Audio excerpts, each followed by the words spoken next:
ત્રિવિધ રોગમાર્ગ, three pathway of disease, એટલે કે આપણે જે ડિસીઝ થાય છે એ કઈ જગ્યાએ થાય છે, એનો પાથવે શું છે? તો એના 3 છે. બાહ્ય રોગમાર્ગ એટલે કે બહારથી થયેલું, મધ્યમ રોગમાર્ગ એટલે કે મિડલ, અને અભ્યંતર એટલે કે અંદરનું. તો રોગમાર્ગનું છે બાહ્ય, મધ્યમ ને અભ્યંતર. બાહ્યમાં શું? તો કે શાખા અને રક્ત દ્રવ્યસ્તકના લીધે. મધ્યમમાં મર્મ, અસ્થિ, સંધિ, શિર, હૃદય, વસ્તી ને બોની જોઇન્ટ્સ. અભ્યંતરમાં શું કીધું? કોષ્ઠ, આપણા જીઆઈ ટ્રેકના લીધે. આ બધા એના ડિસીઝ છે.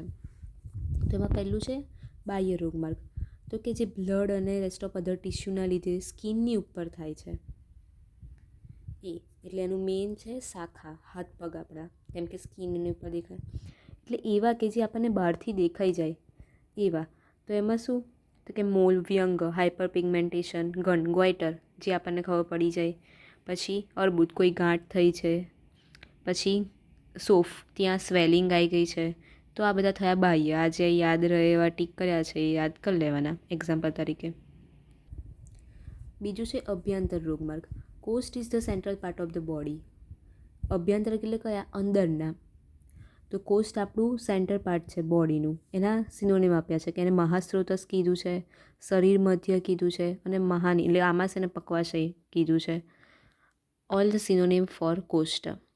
This is the internal pathway of the disease. તો એમાં કયા કે આપણે જે બધું ડેલી રૂટીનમાં થાય છે, વોમિટિંગ છે, કાશ છે, શ્વાસ છે, ફીવર છે, પછી ડાયરિયા છે, પછી બીજું શું રહ્યું?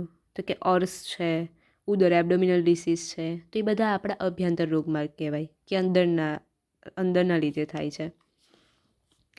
પછી ત્રીજું છે મધ્યમ રોગમાર્ગ. તો એમાં શું આવશે? તો કે મર્મ, અસ્થિ, સંધિની બધું આપણે વાત કરી. એમાં 3 મેઇન શું છે? The vital organs, head, heart and the bladder.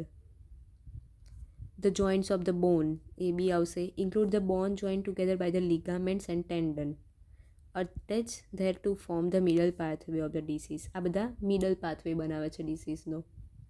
તો એમાં કયા કયા આવશે? તો કે યક્ષમા, ટીબી, ટ્યુબરક્યુલોસિસ. પછી અર્ધિત એટલે કે ફેશિયલ પેરાલિસિસ. પછી શું? તો કે મૂર્ધાદી રોગ એટલે કે જે આમ બેભાન થઈ જવાય જેવા થાય ને એ. મૂર્ધ આદિ એટલે કે જે હેડ, હાર્ટ અને બ્લેડરના રિલેટેડ ડિસીઝ છે.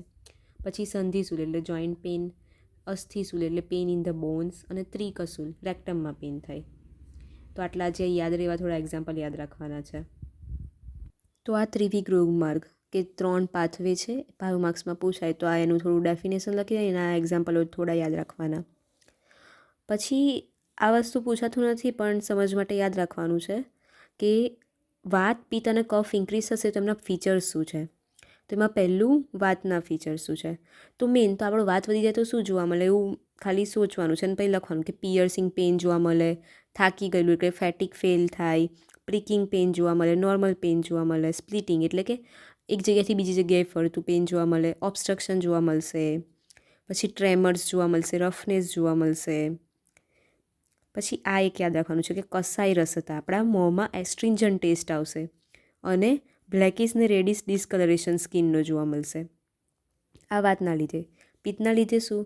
પિત્તના લીધે આપણે બહુ તીખું ખાઈએ તો શું થાય એવું વિચારી લેવાનું. તો કે બર્નિંગ સેન્સેશન થશે, રાગ એટલે રેડનેસ જોવા મળશે, ટેમ્પરેચર વધશે આપણું, સ્વેટિંગ થશે તીખું ખાધું એટલે, મોઇશ્ચર, પછી શું? ફેન્ટિંગ, બેહોશ થઈ જવાય. પછી આમાં શું યાદ રાખવાનું છે? પેલામાં શું થતું હતું? કસાઈ રસ જોવા મળતો હતો. આમાં શું જોવા મળશે? કટુ ને અમ્લ રસ. અને આમાં કયો વર્ણ જોવા મળશે? તો કે પાંડુ, અરુણ, વર્ણ વર્જિત, એટલે કે કોઈ બી કલર બટ પાંડુ અને અરુણ સિવાય. પાંડુ એટલે વ્હાઇટ અને અરુણ એટલે રેડ, સનસેટ ટાઈમે કેવો સૂર્યનો કલર હોય એવા ટાઈપનો. પછી કફના લીધે શું થાય?